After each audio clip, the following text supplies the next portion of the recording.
piramid penduduk. Okey.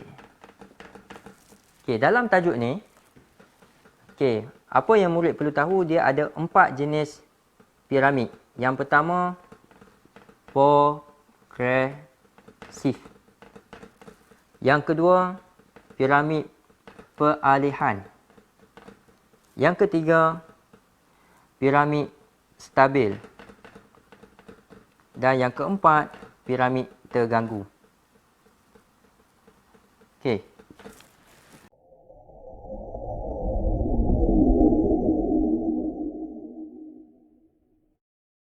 Okey, bagaimana kita nak kenal jenis-jenis piramid penduduk ni? Okey. Contoh, piramid progresif. Okey, piramid progresif ni selalunya kalau kita lihat, dia bentuk dia macam ni. Okey.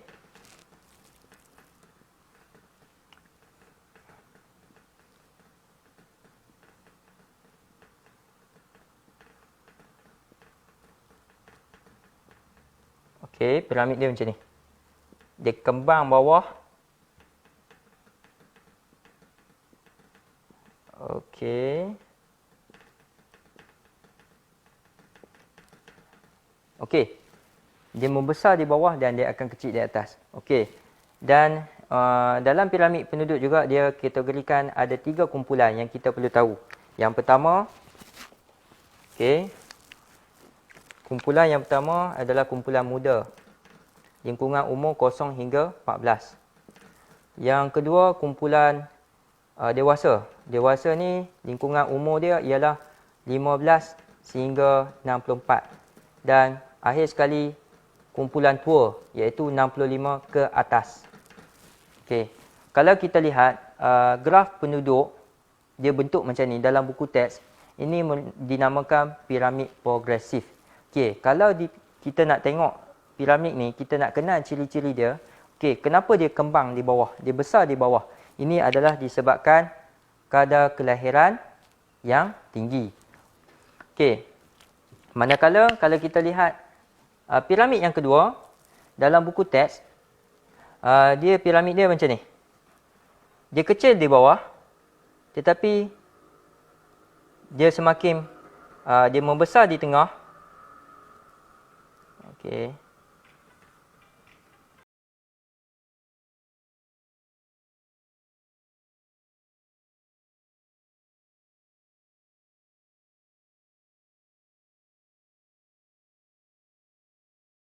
Dia ni kita kenali sebagai piramid peralihan.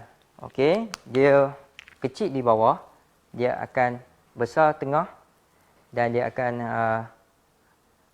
dia taklah kecil sangat, dia ada ni.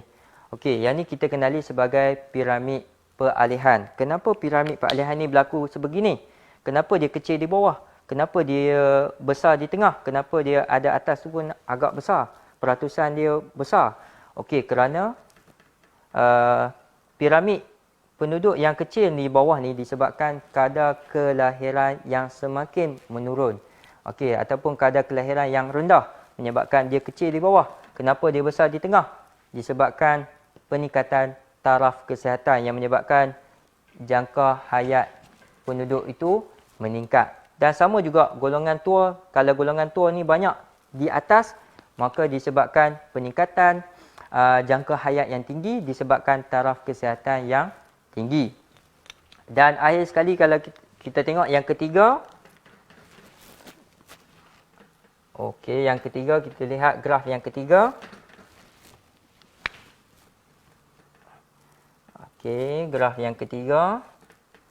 Okey, dia sama macam peralihan tetapi dia sama. Graf penduduk dia sama saja. Dia bentuk macam silinder. Okey.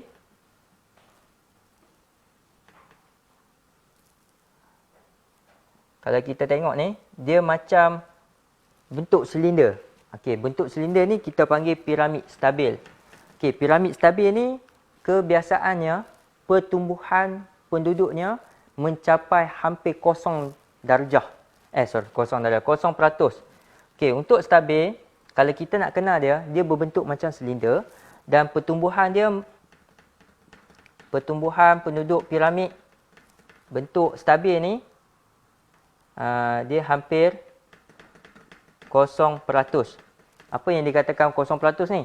Apabila kadar kelahiran dan juga kadar kematian tu bila ditolak, dia mendapat 0 point something. Dia macam itulah.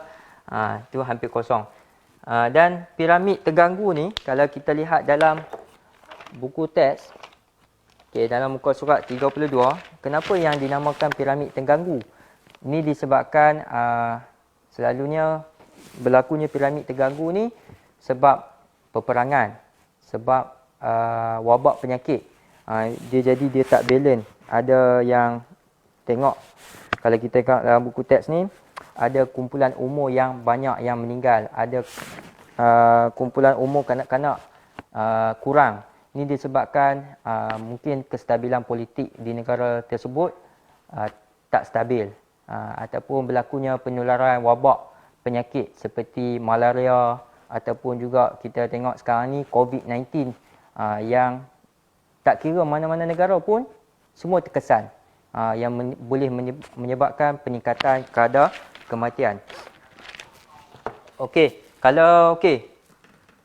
Cikgu nak bagi tahu, dalam keempat-empat jenis piramid ni, ada negara pada asalnya dia adalah progresif, tetapi disebabkan faktor-faktor kadar kelahiran dan juga kadar kematian, dia boleh bertukar menjadi kepada piramid peralihan. Dan juga sekiranya dia pada asalnya dia adalah piramid peralihan, mencapai piramid penduduk dalam bentuk peralihan, dan dia juga boleh menjadi kepada stabil disebabkan faktor-faktor kadar kelahiran dan juga faktor kadar kematian. Dan akhir sekali, ada juga negara yang boleh pada asalnya dia adalah piramid progresif tetapi boleh menjadi piramid terganggu disebabkan sekiranya negara itu berlaku peperangan ataupun berlakunya penularan wabak penyakit. Jadi tak tentu. Kadang-kadang dia boleh berubah. Tapi suka untuk cikgu ceritakan macam kita lihat di Malaysia. 2018 pertumbuhan penduduk semula jadi negara Malaysia ialah 1.1%. Ini daripada Jabatan Perangkaan Malaysia. Pada tahun 2019, pertumbuhan kadar penduduk di Malaysia ialah 1.01%. Nampak? Ada berlaku penurunan. Maksudnya kadar pertumbuhan penduduk tu semakin menurun. Jadi kalau kita lihat ni, bila menurun, ini yang cikgu katakan ni, dia dipengaruhi oleh faktor-faktor yang kalau kita tengok, kita belajar dalam faktor yang mempengaruhi kadar kelahiran, faktor tahap kesuburan, umur berkahwin, taraf hidup yang menyebabkan berlakunya penurunan kadar pertumbuhan penduduk semula jadi di Malaysia. Sama jugalah, bergantung. Di negara lain pun, kalau kadar pertumbuhan penduduk tu dia menurun, dia adalah dipengaruhi oleh beberapa faktor, sama ada faktor kelahiran ataupun faktor kadar kematian.